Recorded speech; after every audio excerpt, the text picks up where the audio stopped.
Avec le dernier congrès du parti CNDD-FDD, plus de président du parti, mais un secrétaire général et un conseil des sages à la tête. Une structuration qui n'est pas du tout nouvelle au CNDD-FDD, répond Évariste Ndayishimiye, le nouveau secrétaire général de ce parti.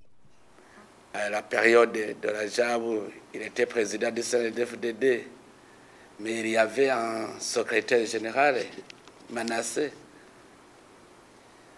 Après, on a changé. Il y a eu le président qui était Ngendakumana Jérémie et le secrétaire général aussi.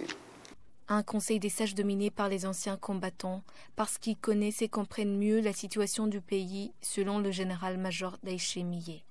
Quand vous organisez le personnel d'une organisation, il faut voir des gens clairvoyants, des gens mûrs, qui ont enraciné leur idéologie.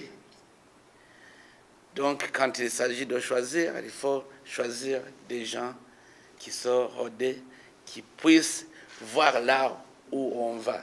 Donc, je ne peux pas dire que ce sont des combattants, plutôt, ce sont des anciens du mouvement qui savent d'où ils viennent et qui peuvent entrevoir où on va. L'opposition accuse le CNDD-FDD de vouloir enterrer l'accord d'Arusha, notamment la disposition qui limite les mandats présidentiels à 2, et cela par le truchement de la CNDI. Qu'en dites-vous? Demande le journaliste d'Iwachu. Et M. Évariste répond. La CNDI a rassemblé les idées de la population burundaise. Comment nous réconcilier? Il y a beaucoup de sujets. Ce n'est pas seulement cette question de mandat. Il y a beaucoup d'autres choses.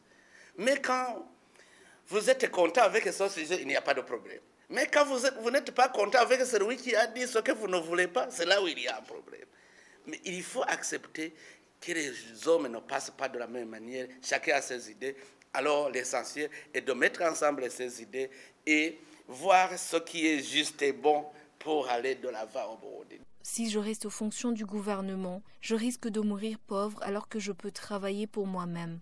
Je disais à mes collègues que je ne pouvais servir l'État à plus de 55 ans, que j'allais quitter l'armée pour les affaires privées. Je voulais donner l'exemple, réplique Ndayishimiye sur sa démission dans l'armée.